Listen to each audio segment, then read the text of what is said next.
Doughnut മേക്കിങ്ങിൻ്റെ part 2ലേക്ക് എല്ലാവർക്കും സ്വാഗതം. നമ്മൾ മൈദ മാവും ഈസ്റ്റും പഞ്ചസാരയും നുള്ളുപ്പും ഇട്ട് നമ്മൾ മിക്സാക്കി വെച്ചിരിക്കുകയായിരുന്നു. ശേഷം നമ്മൾ മുട്ടേൻ്റെ വെള്ളയും മഞ്ഞയും കൂടെ വേർതിരിച്ച് വെച്ചു. ആ സമയത്താണ് നമ്മുടെ ക്യാമറ ഓഫായി പോയത്. അതുകൊണ്ട് നമ്മൾ പാർട്ട് 2 കുക്കിങ്ങിലേക്കാണ് നമ്മളിപ്പോൾ പോകാൻ പോകുന്നത്. അപ്പോൾ നമുക്ക് നേരെ പാർട്ട് 2 ഡോണറ്റ് മേക്കിങ്ങിൻ്റെ പാർട്ട് 2 വീഡിയോയിലേക്ക് പോവാം. ഇതാണ് കേട്ടോ നമ്മൾ റെഡിയാക്കി വെച്ച മാവ്. നമ്മൾ 4 സ്പൂൺ മാവിനായിട്ട് നമ്മൾ 2 മുട്ടയാണ് എടുത്തിരിക്കുന്നത്. അപ്പോൾ നമ്മൾ 2 മുട്ടേൻ്റെ വെള്ളയും മഞ്ഞയും 2 പാത്രങ്ങളായിട്ട് വേർതിരിച്ചിട്ടുണ്ട്. ഡോണറ്റിന് നമുക്ക് ആവശ്യം മഞ്ഞ ഇതാണ്. അപ്പോൾ നമുക്ക് ഈ മഞ്ഞ ഇതിനെ നമുക്ക് നേരെ മാവിലേക്ക് ഒഴിക്കാം. മുട്ടയുടെ മഞ്ഞ നമ്മൾ മാവിലേക്ക് ഒഴിച്ചു കൊടുക്കാം കേട്ടോ.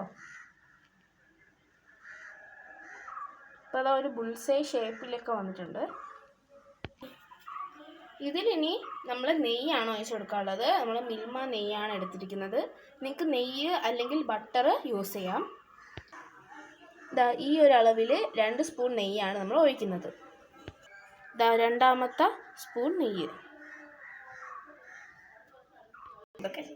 ഇനി നമ്മൾ ചപ്പാത്തി മാവ് പോലെ നല്ല സോഫ്റ്റായിട്ട് നല്ല ഒരു ഉണ്ട ഇതായിട്ട് മിക്സ് ആക്കുക.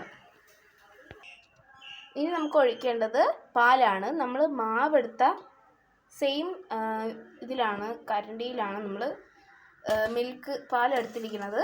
അപ്പോൾ പാല് നമ്മൾ ഈ കരണ്ടിയിൽ 2 സ്പൂൺ ഇതാണ് ഒഴിക്കുന്നത്. ശേഷം നന്നായിട്ട് മിക്സ് ആക്കാം.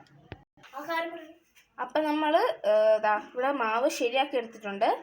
പിന്നെ നമ്മൾ മാവ് കറക്റ്റ് കൺസിസ്റ്റൻസിയിലാവാത്തതുകൊണ്ട് കുറച്ചും കൂടെ പാലൊക്കെ ഒഴിച്ചിട്ടുണ്ട്.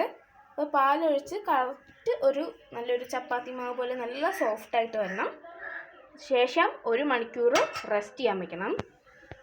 ഇതിന് നമ്മൾ ഒരു മണിക്കൂർ നമ്മൾ വെയിറ്റ് ചെയ്യാൻ വയ്ക്കാം.